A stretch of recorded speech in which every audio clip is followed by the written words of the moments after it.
Cara, ela enganou... Assim, a Flor de Lis... Eu não gosto de ficar comparando uma com a outra, se é pior, se é não sei o quê. Mas a Flor de Lis, o crime dela... Ela montou uma engenharia cabulosa de crime, sabe? E perdurou, sabe, uma década, sabe, cometendo crime. E tem uma coisa assim que me choca muito nela. Uma década cometendo crime? Uma década de crime. Ué? Ela montou uma organização criminosa na casa dela que operava. Eram vários crimes, sabe? Ela tinha crimes sexuais dentro da casa. Tinha crime de lavagem de dinheiro na igreja que ela montou. Caralho. Isso tudo tá no Tinha seu... crime de adoção irregular. Ela roubava crianças. O livro vai trazer histórias de mães que tiveram filhos roubados por ela. Ela chegava ao cúmulo de roubar criança e adotar, como ela roubou um bebê e adotou, colocou lá como filha legítima dela. Que isso, cara. Tem uma coisa engraçada que essa mulher enganou Deus e o diabo. Essa aí sim. Agora, o curioso da história da Flor de Lis é que ela começa, no início da década de 90, a adotar crianças que... Como é assim a linha do tempo da Flor de Lis? Ela era uma pobre coitada, favelada de Jacarezinho, casou com um cara lá, esse cara tiveram 3 filhos, aí ele deu um pé na bunda dela porque ele arrumou outro, e ela entrou numa vida vazia, que ela era uma dona de casa, e começou a adotar crianças. Sabe, levava a criança para casa, não sei o quê. E até ali tinha uma pureza nas intenções dela. Só que aí uma das crianças que ela adota é o Anderson, o pastor, que é esse que ela assassinou. Vai se casar com ela. Ela adota. Caralho, aí sabia disso. O Anderson começa a namorar a filha mais velha dela, que se chama Simone, que é filha com o primeiro marido. Doida, cara. Só que aí, em algum momento, ela começa a se relacionar com as duas ao mesmo tempo. Ao mesmo tempo que ela namora a Flor de Lis, ela namora com a filha Simone, dela. E acaba optando pela mãe. Mas isso assim, uma relação os 3 ao mesmo tempo, tipo uma homenagem assim? Não. Tipo, ele tá namorando com ela, era um triângulo amoroso. E ele tá namorando com ela. Não era um trisal, era um triângulo amoroso. Perfeito. Não era saber, né? consentido. Do jeito que você contou as coisas dela, eu tô até ainda mais assustado. que está na moda, né?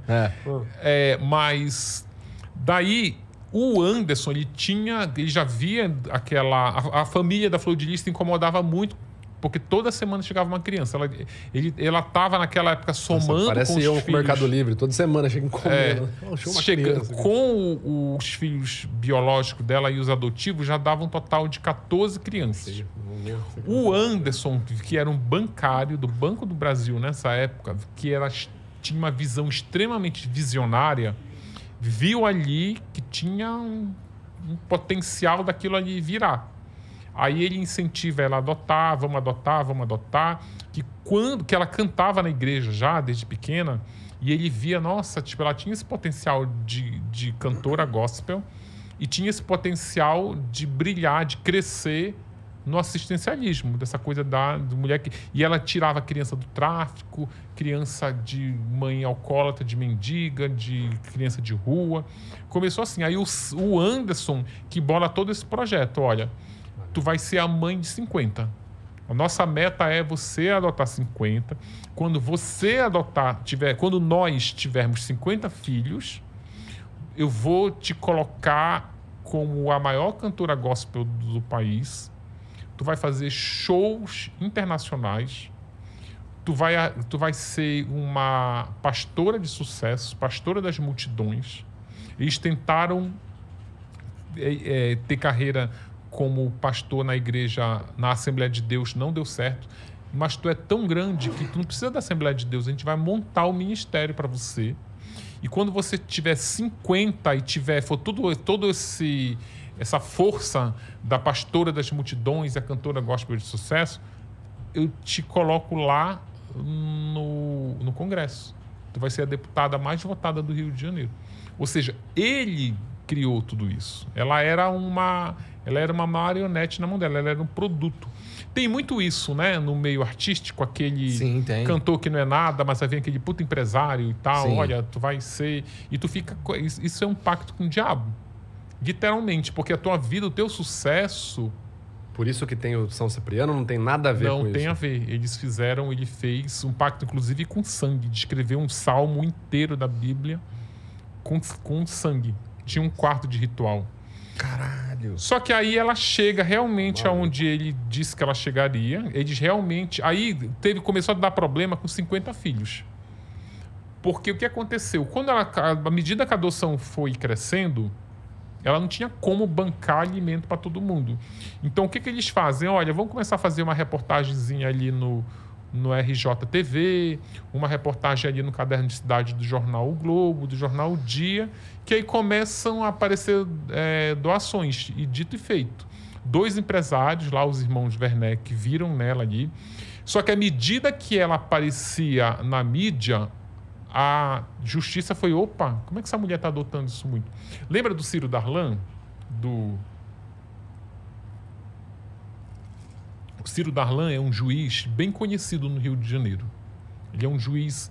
Eu não sei se vocês lembram quando a Madonna veio fazer um show no Brasil, acho que na década de 90. Ele queria proibir o show porque o show era muito...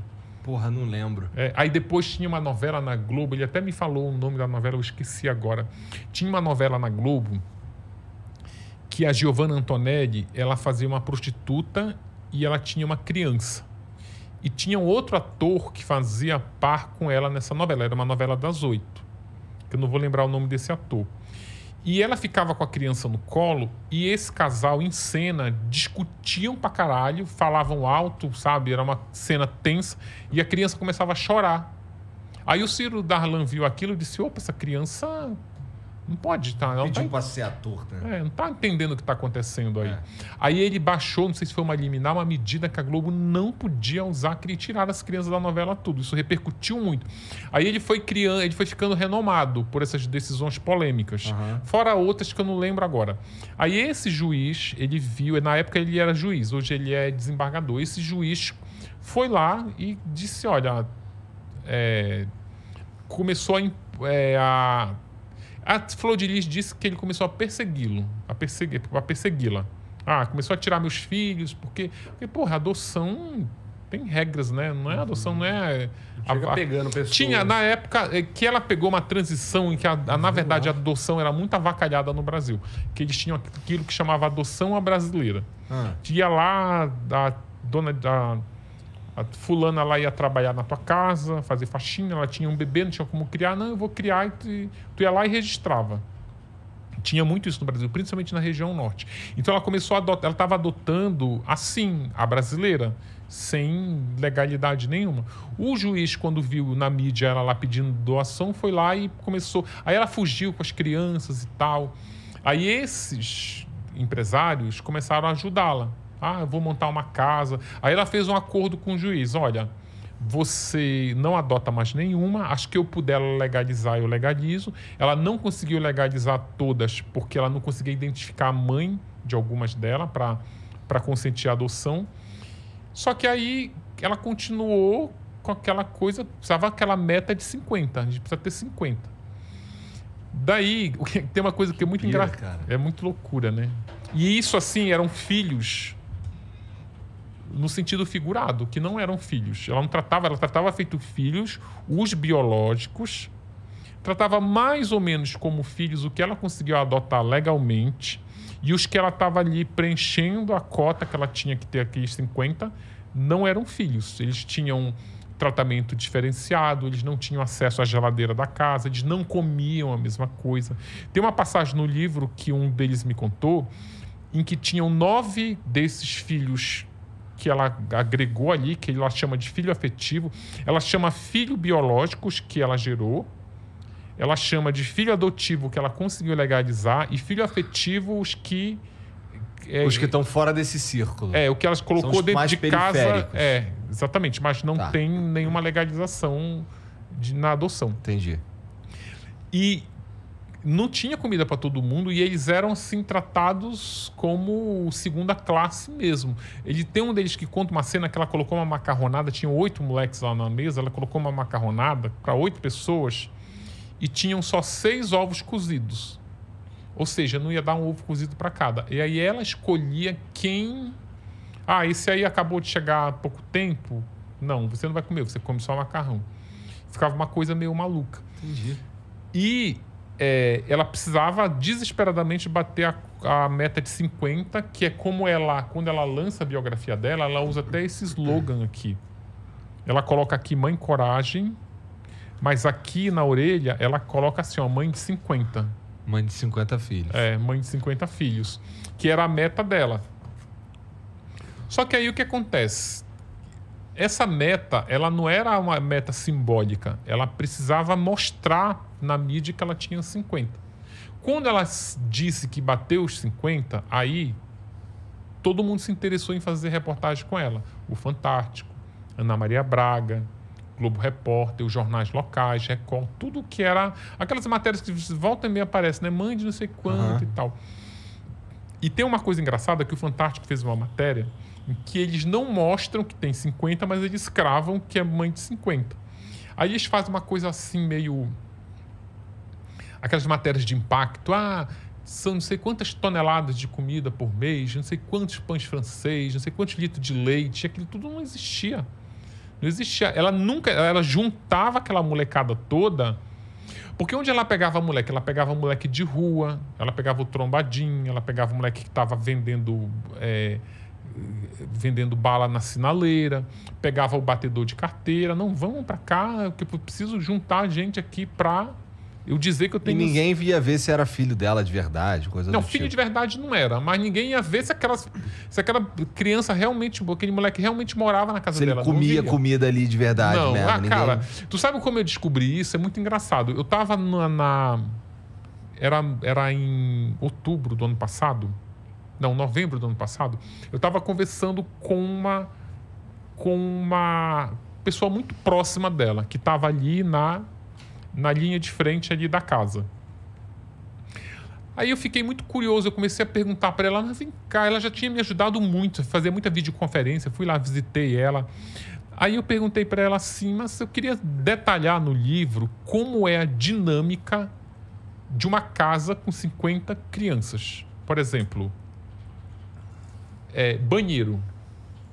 Para 50... Cara, tu tem noção do que é 50 pessoas juntas? Pois é, né? Quando eu entrei na universidade, a minha turma tinha 50 alunos, era uma sala grande de gente, cheia de gente.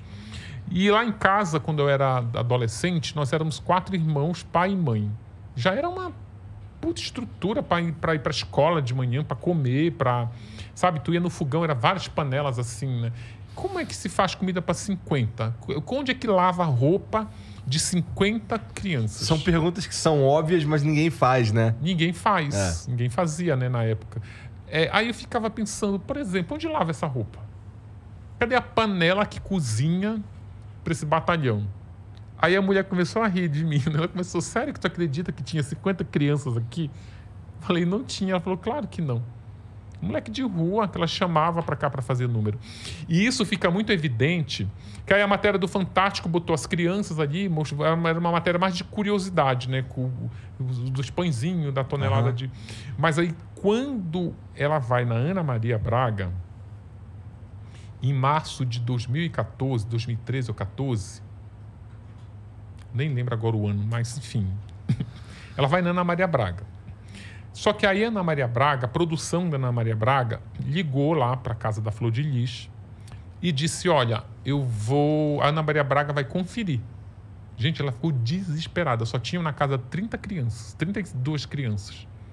Elas ficaram desesperadas e pega a criança daqui, liga para a irmã, traz teu filho, traz meu sobrinho, foi nas vizinhas, bora aqui, não sei o quê. E foi na rua, pegou mais um bocado. E mesmo assim ela não chegou aos 50.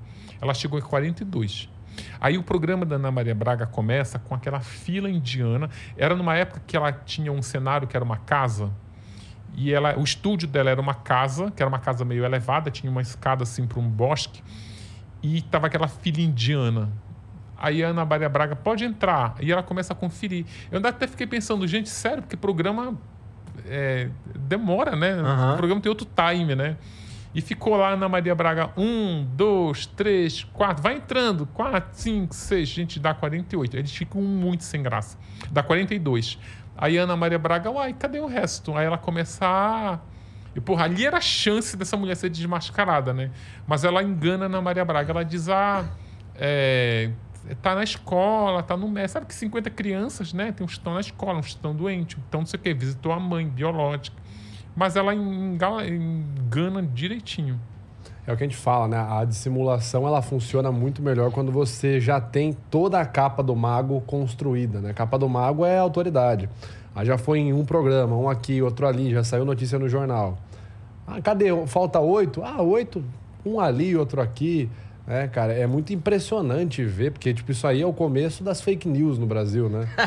Tipo... Será que ela sabia o nome de todo mundo? Duvido. Não sabia. E era rotativa foto, as não crianças. tem como botar a foto da família aí? Tem como botar uma foto da família. Bota a foto daquela foto da família aí, cara. Era igual, a família dela era igual Malhação. Cada temporada renovava o elenco. Vai renovando, muda. Era 50 com o elenco novo. Não, mas eu tô nesse momento fazendo esse trabalho. Eu tô pegando fotos antigas. Ó, essa foto é oficial que ela fez.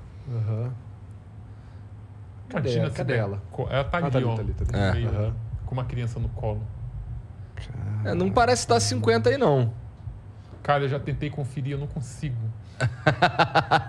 eu me embanando, eu tenho Mas é gente pra cacete. Eu tenho que sair riscando, assim, 1, 2, sabe? Eu não consigo conferir. Caraca. Mas não é. Essa aí é o maior exemplo da foto fake. Mas você sabe que tem software que faz essa conferência de rosto sozinho pra você. É o Face Identification, uma coisa assim. Mas aí eu acho que tem 50 porque ela precisava mostrar... sim, deve ter 50 porque Se precisava. bobear, tem 50 certinho. Se bobear, tinha 48, tava passando uma criança ali na rua, ela chega aqui pra fazer a foto rapidinho. Cara, isso tem uma cara de foto do tipo 2012, 2013, começo do Facebook ali, quando o Facebook começou a bombar no Brasil. Caraca, cara, que doideira. Porra, mas aí uma parada que é interessante pra mim, cara... Aí, só pra concluir a história do pacto que a gente tava falando, aí então, quando ela bateu a meta, ele realmente prometeu tudo que ele tinha dito que aconteceria. Ela se tornou a mãe de 50, ela ganhou a mídia, se elegeu deputada e se tornou a cantora gospel e montou um ministério Flor de Lis que chegou a ter 9 igrejas, com arrecadação que chegava oficialmente a 6 milhões de reais mensal, mas que já tinha um caixa 12 ali que ele andava com mochila cheia de dinheiro, que estima-se que esse valor era 3 vezes maior. Porra! Só que aí, cara, de igreja dá muita grana. Aí sim dá comida pra 50, né? Olha, igreja dá muita grana. E ele era... Eu vou logo deixar claro aqui que o advogado do Anderson, da família do Anderson, o Ângelo Máximo, já até me ligou hoje, contestando algumas informações que estão nessa matéria do UOL, contestando informação que vão estar no livro. Então já vou logo abrir aqui um parênteses e dizer, olha, ele nega tudo. Ele contesta, ele nega, ele diz que não é nada assim, que essa é uma narrativa da acusação, que é uma narrativa das filhas para incriminar a vítima, enfim. Dito isso, eu vou contar o que vai estar no livro. Ele era muito mercenário. A igreja dela era muito mercenária com arrecadação mesmo. Tem um caso de uma família que é uma história bem comovente. Eles eram muito rigorosos com a cobrança do dízimo. Tinha um caso de uma família que ela pagava um dízimo rigorosamente. Era um dízimo que era mais ou menos uns R$2.000, que é um valor alto para tu dar ali para uma igreja, ainda mais para uma família de classe média. Só que aí o cara, que era o chefe da família, ele descobriu que estava com um tumor no cérebro. Aí ele começou a fazer tratamento, começou a não ir na igreja. Aí ele ia na igreja porque o médico dizia que não tinha solução. Aí ele se entregava mais na igreja e tal. Ia lá para os cultos lá de cura, não sei o quê. Mas envolvia um tratamento, teve que mudar a alimentação. Ele deixou de pagar o dízimo para se tratar. Para se tratar, e estava tendo um problema também com o emprego, que ele não estava conseguindo ir, o afastamento com atestado lá, ele estava entrando em ISS, baixou muito a grana da família. A grana da família, o orçamento da família continuava o mesmo e não tinha grana. E deixou de pagar o dízimo. Pois o Anderson foi lá, segundo essa família, foi lá pessoalmente, com a desculpa de saber por que ele não estava indo mais na igreja, falou, e o dízimo? Ele falou, olha, não temos condições de pagar o dízimo. O cara tá mais morto do que vivo, já está ali na cama, ó. Tá com uma dor de cabeça, que era um tumor que estava crescendo, uma dor de cabeça. Sabe o que ele falou? Pois é agora que ele não pode atrasar o dízimo. O cara vai morrer daqui a pouco. O dízimo tem que estar em dia para ele garantir a entrada dele no céu. Caralho, inacreditável. Nisso? E era uma lábia, sabe? O livro, é até bom eu aproveitar e falar um seguinte. O livro da Suzane, ele tem um universo prisional. É a história de mulheres que cometeram crimes... E estavam lá em Tremembé Estavam lá em Tremembé. Tá variado. O da Elise, ele tem como pano de fundo a prostituição. O da Flor de Lis, ele tem como pano de fundo pessoas que usam a religião para cometer crimes. Quando eu falo usa a religião, são aquelas pessoas que se dizem ter uma procuração de Deus para vender um terreno no céu. Exatamente. Vender um terreno no céu e lavar dinheiro. E é tão falso, porque eles vendem uma imagem lá no púlpito, no palco, mas aí é o cara que vai pro swing, é o cara que vai... abusa sexualmente. Que faz esse ritual sinistro, né? Faz rituais satânicos, exatamente. Então João de esse... Deus, né? Mesmo esquema. E também para os evangélicos, para eu também não despertar a ira, porque eu já recebo muita mensagem, tá generalizando. Nos evangélicos não são assim. Não são. Não são todos. Eu tô